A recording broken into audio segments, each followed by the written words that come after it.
80 WPM की speed से dictation start होगी 3 सेकंड बाद।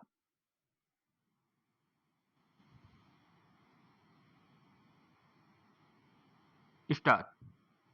पिछले कुछ समय से यह चलन सा बन गया है कि ज्यादातर सरकारी संस्थानों के समारोहों के आयोजन में, उसके उद्घाटन, समापन या अन्य कार्यक्रमों में भाग लेने के लिए सत्ता पक्ष से जुड़े राजनीतिकों या मंत्रियों को बुला लिया जाता है।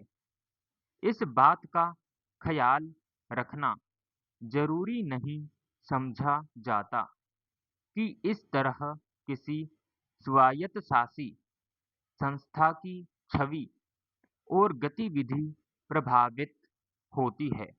यह बेवजह नहीं है कि सैद्धांतिक रुख रखने वाले कुछ लोग ऐसी संस्थाओं के राजनीतिकरण से सहमति नहीं रख पाते और आखिरी विकल्प के तौर पर इस्तीफा दे देते हैं।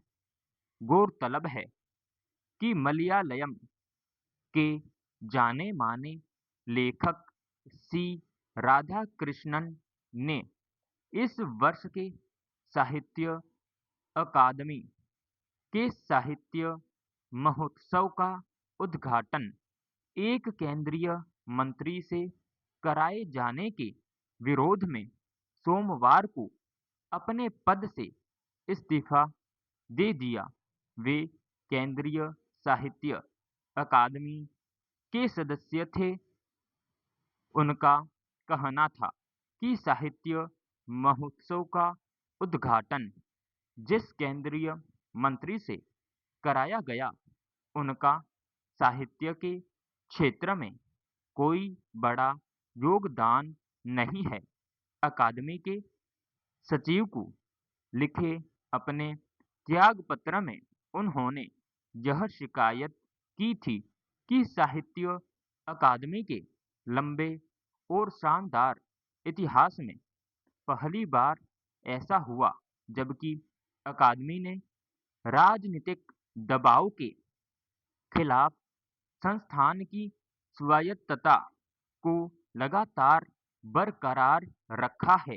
पैरा साहित्य, कला, संस्कृति से जुड़ी संस्थाओं के कई प्रक्रियागत मामलों में पहले भी सवाल उठते रहे हैं, जबकि उम्मीद की जाती है कि ऐसी संस्थाओं को विवाद और राजनीतिक दखलंदाजी से अलग रखना चाहिए। उनमें विशेषज्ञता को तरजीह दी जानी चाहिए, मगर अफसोस कि ऐसी संस्थाओं में पिछले कुछ समय से ऐसे विवाद उभरते रहे हैं जो नाहक ही उनकी तटस्थ और स्वतंत्र छवि पर असर डालते हैं। खेल संघों में शीर्ष पदों पर राजनीतिक नियुक्तियों का हासिल क्या रहा है, यह छिपा नहीं है। अब साहित्य संस्कृति से जुड़ी संस्थाओं में भी राजनेताओं को बुलाने की वजह से उस पर विवाद खड़े होने लगे हैं। विडंबना है कि ऐसी बातों पर कोई आपत्ति जताता या वाजिब सवाल उठाता है तो उसे संस्थान से बाहर होना पड़ता है। ऐसी छवि के साथ साहित्यिक मूल्यों और विचारों को कैसे बचाया जा सकेगा? समाप्त।